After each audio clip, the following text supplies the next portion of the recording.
अब इससे बहुत फायदा नहीं कि किसको कितना वोट मिला। चुनाव हो जाए, उस चुनाव को परे रखिए, उससे सबक सीखिए और अगली की तैयारी शुरू कर दीजिए। मैं फिर उसी बात को दोहराऊंगा, ये मायावती का प्रयोग बहुत बड़ा प्रयोग है। यहां से 24 के चुनाव की रणनीति पर एक रेफरेंडम आएगा कि 24 के लोकसभा चुनाव के लिए क्या रणनीति उत्तर प्रदेश में मुफीद होगी समाजवादी पार्टी, कांग्रेस, बसपा और भाजपा के लिए।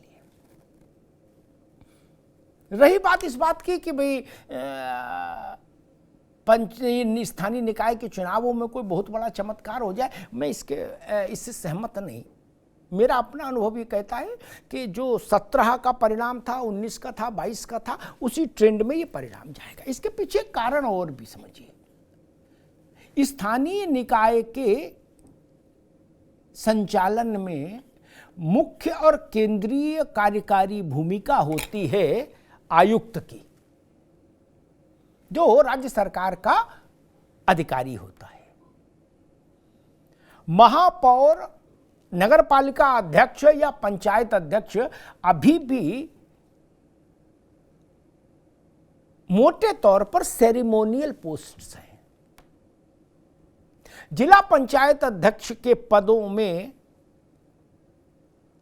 जब सरकार बदल जाती है तो उठापटक क्यों हो जाती है? वो तो चुने हुए लोग हैं। क्यों अविश्वास प्रस्ताव आता है और वो गिर जाते हैं या पाला बदल लेते हैं? क्यों? ये व्यवहारिक सच है, इसको स्वीकार करना चाहिए। और जनता भी इस बात को जानती है कि भाई हमको रोज यहां अखाड़ा खुदवाना हो, रोज यहां युद्ध कराना हो नगर पालिका में, नगर निगम में, तो ऐसा कर लो, नहीं तो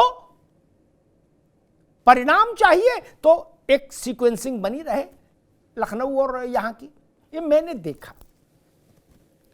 अब मायावती जी इससे कोई ऐसा सोच के ये उम्मीदवार खड़े किए होंगे उन्होंने 11 मुस्लिम उम्मीदवार कि हम जीत के कुछ बड़ा हासिल करें, नहीं। वो भी प्रैक्टिकल लेडी है, वो जानती हैं चीजों को।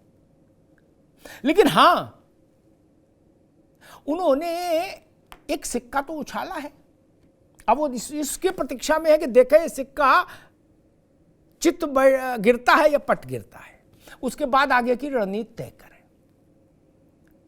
जो लोग ये कहते हैं कि बसपा को हम खारिज कर दें, तो मुझे लगता है कि 12-13% वोट वाली पार्टी को आप खारिज नहीं कर सकते। वो सरकार नहीं बना सकती, लेकिन वो किसी की संभावनाएं बढ़ा सकती है, किसी की संभावनाएं गिरा सकती है। ये तो जान लीजिए। ओम प्रकाश राजभर बहुत छोटी पार्टी के अध्यक्ष हैं, उनका अपना एक दल है, लेकिन वो पार्टी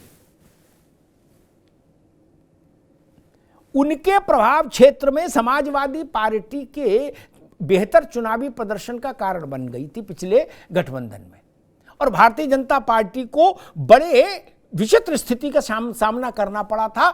पूर्वांचल में करना पड़ा था ना, आजमगढ़ से लेके और मऊ गाजीपुर तक। ये आपके पास 9 हैं, लेकिन जिसके पास 1 है वो मिलेगा तब ना 10 बनेगा। ये भी एक बड़ा गणित है जो बहुत व्यवहारिक सचों पर टिका हुआ है। उत्तर प्रदेश का जो बात अमिताभ तिवारी ने कही, मैं उससे इत्तेफाक रखता हूं। अब ऐसा मुस्लिम उत्तर प्रदेश में एक वर्ग जरूर आया है अस्तित्व में जो टकराव की राजनीति नहीं चाहता भाजपा के साथ।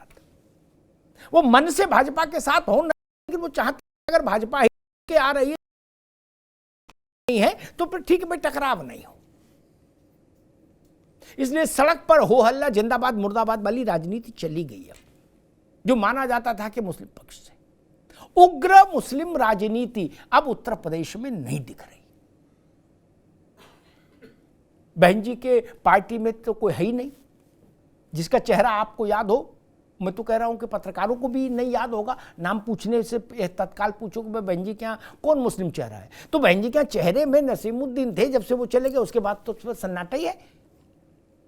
और नाम याद रखने में केवल सुरेश जी शमसुद्दीन और कौन कौन कलीमुद्दीन का नाम बता देंगे, लेकिन सतीश मिश्रा के अलावा कोई नाम नहीं याद। समाजवादी पार्टी में भी ठीक बात है। अगर हम देखें तो आजम खान के बाद कौन, और आजम खान खुद ही नेपथ्य में है, अपने ही संघर्षों से जूझ रहे हैं, मुकदमों से और सेहत से। तो मुस्लिम लीडरशिप की जो स्थिति है इस वक्त उत्तर प्रदेश में, इतनी कमजोर स्थिति मुस्लिम लीडरशिप की कभी नहीं रही। आज ये स्थिति है।